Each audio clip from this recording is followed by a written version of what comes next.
श्री गुरु ब्रह्म महिमा अलेख शरण। श्री गुरु ब्रह्म महिमा अलेख शरण। श्री गुरु ब्रह्म महिमा अलेख शरण।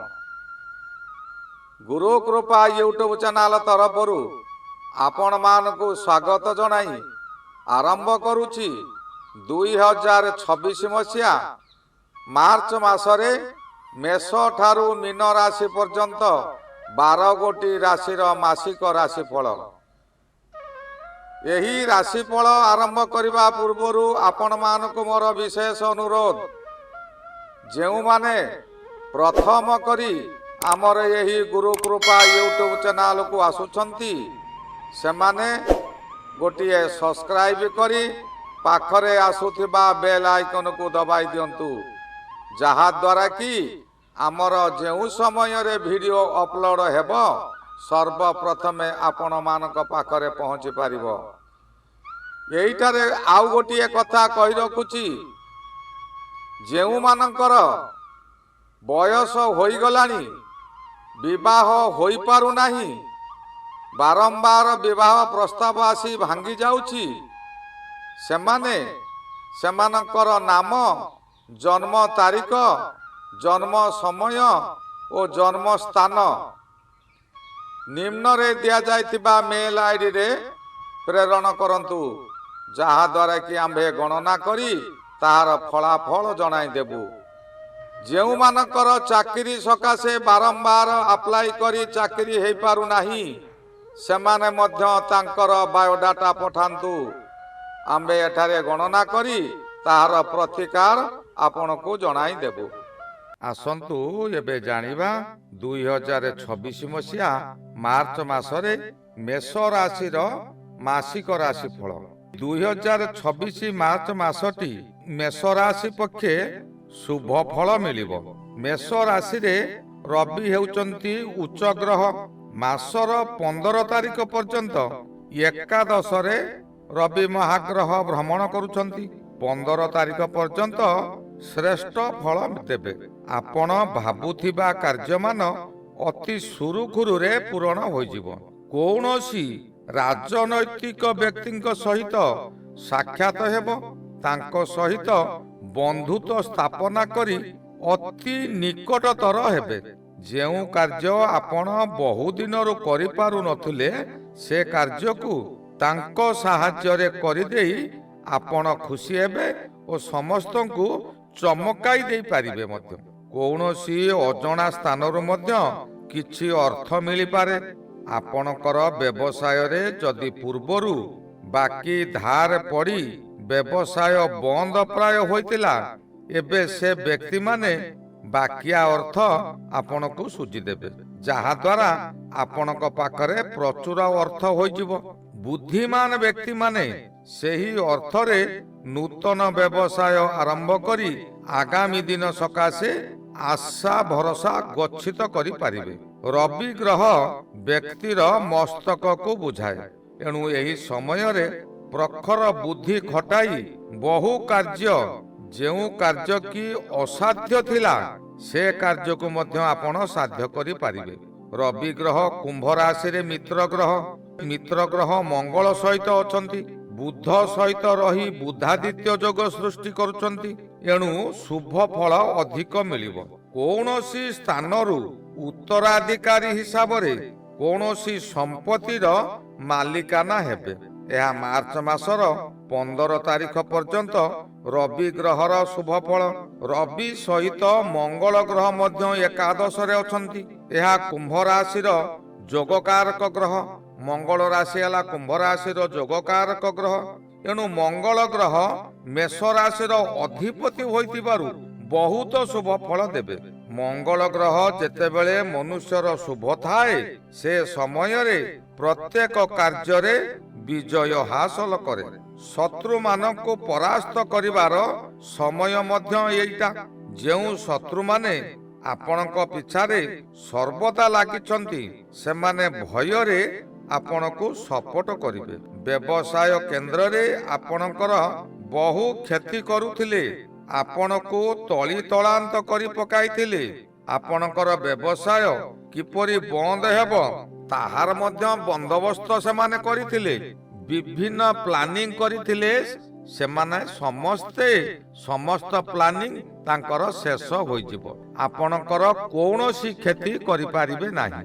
ଆପଣଙ୍କ ନିକଟରୁ ଯେଉଁ କର୍ମଚାରୀ ମାନେ ଚାକିରି ଛାଡ଼ି ଚାଲି ଯାଇଥିଲେ, ଆପଣ ଗୋଟିଏ ବ୍ୟବସାୟ କେନ୍ଦ୍ର କରିଛନ୍ତି, ଆପଣଙ୍କର ବ୍ୟବସାୟରେ କିଛି ଲୋକ କାର୍ଯ୍ୟ କରୁଥିଲେ, ସେମାନେ ଅନ୍ୟମାନଙ୍କ ବୁଦ୍ଧିରେ ପଡ଼ି ଆପଣଙ୍କ ନିକଟରୁ ଦୂରେଇ ଯାଇଥିଲେ, କିନ୍ତୁ ଏହି ସମୟରେ ସେମାନେ ପୁଣି ଆପଣଙ୍କ ନିକଟକୁ ଫେରି ଆସିବେ। ଆପଣଙ୍କ ଆଦେଶକୁ ସର୍ବଦା ଅପେକ୍ଷା କରିବେ। ଯେଉଁ ଗ୍ରାହକମାନେ ଆପଣଙ୍କର ବ୍ୟବସାୟ କେନ୍ଦ୍ରରୁ ବ୍ୟବସାୟ ଛାଡ଼ି ଅନ୍ୟ ବ୍ୟବସାୟ କେନ୍ଦ୍ରକୁ ଚାଲି ଯାଇଥିଲେ, ସେମାନେ ପୁନରାୟ ଆପଣଙ୍କ ନିକଟକୁ ଫେରି ଆସିବେ। ମଙ୍ଗଳ ଗ୍ରହ ଅଶୁଭ ସମୟରେ ଗୃହରେ କୌଣସି ମାଙ୍ଗଳିକ କାର୍ଯ୍ୟ କରାଇ ଦିଏ ନାହିଁ, କିନ୍ତୁ ମଙ୍ଗଳ ଗ୍ରହ ଶୁଭ ସମୟରେ ସମସ୍ତ ମାଙ୍ଗଳିକ କାର୍ଯ୍ୟ ଆରମ୍ଭରୁ ଶେଷ ପର୍ଯ୍ୟନ୍ତ ସୁରୁଖୁରୁରେ ସମ୍ପନ୍ନ ହେବ। ଗୃହରେ କୌଣସି ଯଜ୍ଞ କାର୍ଯ୍ୟ ଆପଣ କରିପାରନ୍ତି। ବହୁ ଦିନରୁ ମାନସିକ କରିଥିବା କାର୍ଯ୍ୟମାନ ଏହି ସମୟରେ ଆପଣ ପୂରଣ କରିପାରିବେ। ବିବାହ ସକାଶେ ବହୁ ଦିନରୁ ଚେଷ୍ଟା କରି ବିବାହ ହୋଇପାରୁନଥିଲା, ସେମାନେ ସପ୍ତମାଧିପର ପୂଜା ପାଠ, ଜାତକର ଲଗ୍ନ ଠାରୁ ସପ୍ତମ ଗ୍ରହ, ସେହି ସପ୍ତମ ଗ୍ରହର ପୂଜା ପାଠ କରିପାରିଲେ ବିବାହ ହୋଇପାରିବ। ମଙ୍ଗଳ ଗ୍ରହ ଖଜିର ଗଛ ସଦୃଶ୍ୟ, ଏଣୁ ଗୁଡ଼ରେ ପାଗ ହୋଇଥିବା ଖଜୁରୀ ନିଜେ ଖାଇବା ସହିତ ଛୋଟ ଛୋଟ ପିଲାମାନଙ୍କୁ ଖାଇବାକୁ ଦେଲେ ମଙ୍ଗଳ ଅଧିକ ଶୁଭ ଫଳ ଦିଅନ୍ତି। ଯେଉଁମାନେ ଚାକିରି କରିବାକୁ ଆଶାୟୀ ଅଛନ୍ତି, ସେମାନେ ବହୁ ଦିନରୁ ଚାକିରି ସକାଶେ ଚେଷ୍ଟା କରୁଥିଲେ, ହୋଇପାରୁ ନଥିଲା, ତାହା କିନ୍ତୁ ଏହି ସମୟରେ ହୋଇଯିବ।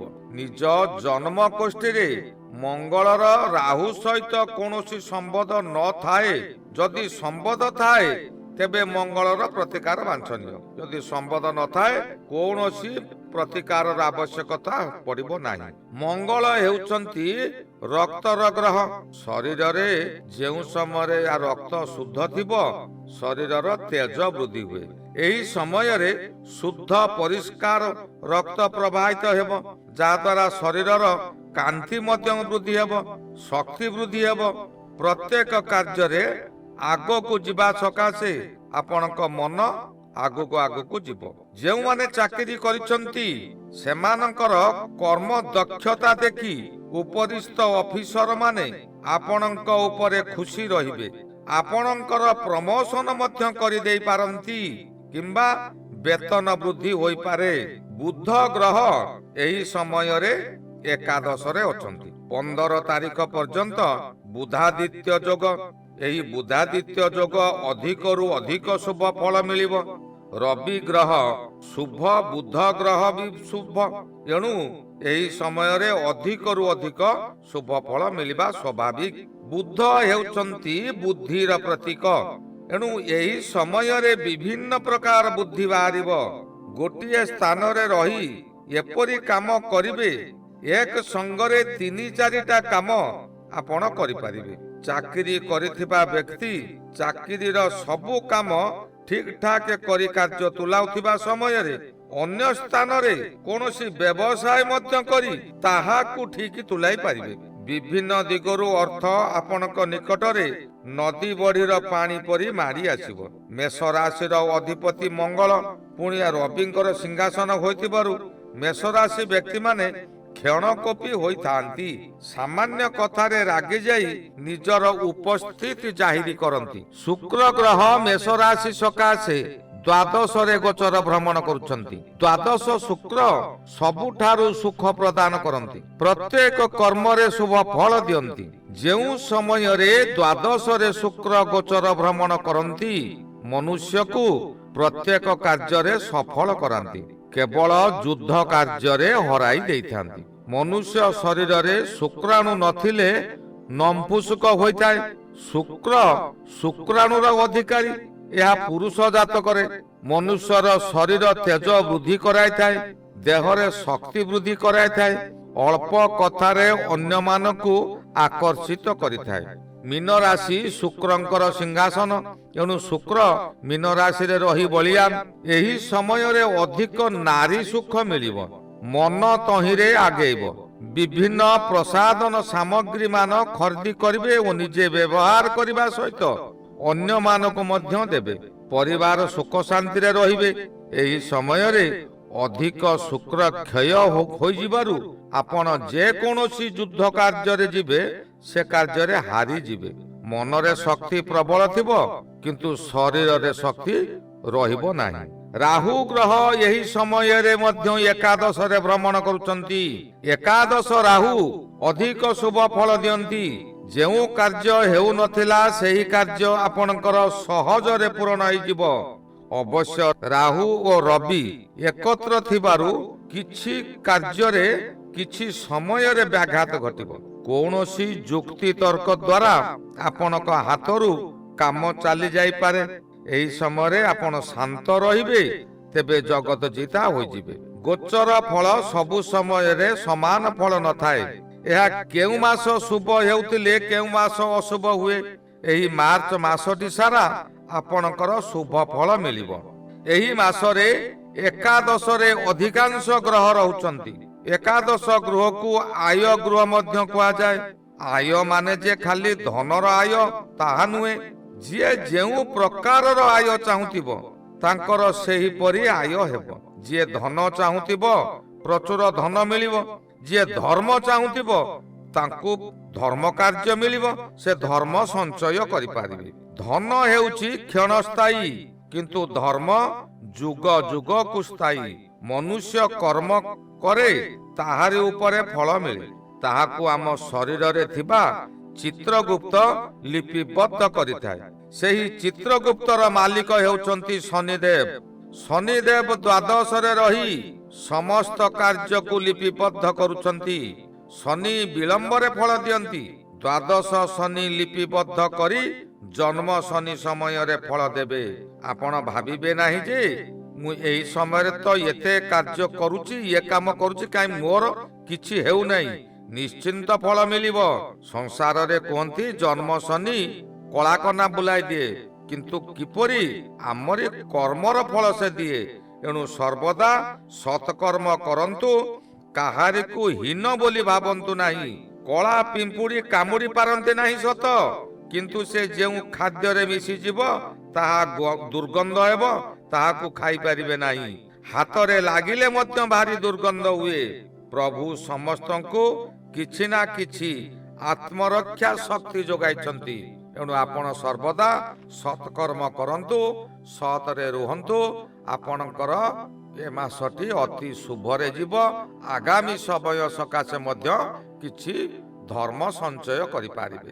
ଏହି ଗଲା 2026 ମସିହା ମାର୍ଚ୍ଚ ମାସର ମେଷ ରାଶିର ମାସିକ ରାଶି ଫଳ। ଶ୍ରୀ ଗୁରୁ ବ୍ରହ୍ମ ମହିମା ଅଲେଖ ଶରଣ। ଶ୍ରୀ ଗୁରୁ ବ୍ରହ୍ମ ମହିମା ଅଲେଖ ଶରଣ ଶରଣ ଶରଣ।